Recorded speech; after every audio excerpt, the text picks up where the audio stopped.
Weather দেখো, ওয়েদারের অবস্থা কিন্তু খুবই খারাপ এখানে আমাদের। হ্যাঁ, কাদের কাদের ওয়েদারের অবস্থা খারাপ অবশ্যই কমেন্ট করে জানাবে আপনাদের বাড়ি ওখানে এরকম বৃষ্টি হচ্ছে কি হচ্ছে না। এটা না শীতকাল না বর্ষাকাল, ঠিক আছে? অর্থাৎ এরকম ওয়েদারে পাখিকে সুস্থ রাখার জন্য দুটো টিপস বলে দেবো।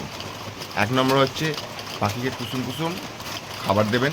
দু নম্বর, পাখি যেন কোনো রকমভাবে ঠান্ডা হাওয়া পাখির খাঁচার ভেতর প্রবেশ না করতে পারে, নাহলে পাখির কিন্তু এই সময়টা পাখি আই প্রবলেম প্রচুর হয় আর পাখি ঝিমিয়ে পড়ে। আর যদি এরকম কোনো সমস্যা আসে আপনাদের ঘরে, এই দুটো ওষুধ অবশ্যই রেখে দেবেন, ওকে? একটা হচ্ছে ডাইটোলক্স ডিএম, একটা হচ্ছে মেডিকুইন। মেডিকুইন এক জোড়া পাখির জন্য হার্ডলি 5 থেকে 6 ফোঁটা, আর ডাইটোলক্স ডিএমটা হচ্ছে সকালে 2 ফোঁটা, সন্ধ্যেবেলা 2 ফোঁটা চোখে। পাখি আই প্রবলেম এই সময়টাই হয়। আর এরকম টিপস খেতে গেলে অবশ্যই আমার চ্যানেলটাকে ফলো করুন আর ভিডিওটা সেভ করে রাখুন, নাহলে হারিয়ে যাবে। আবার দেখা হবে নেক্সট ভিডিও।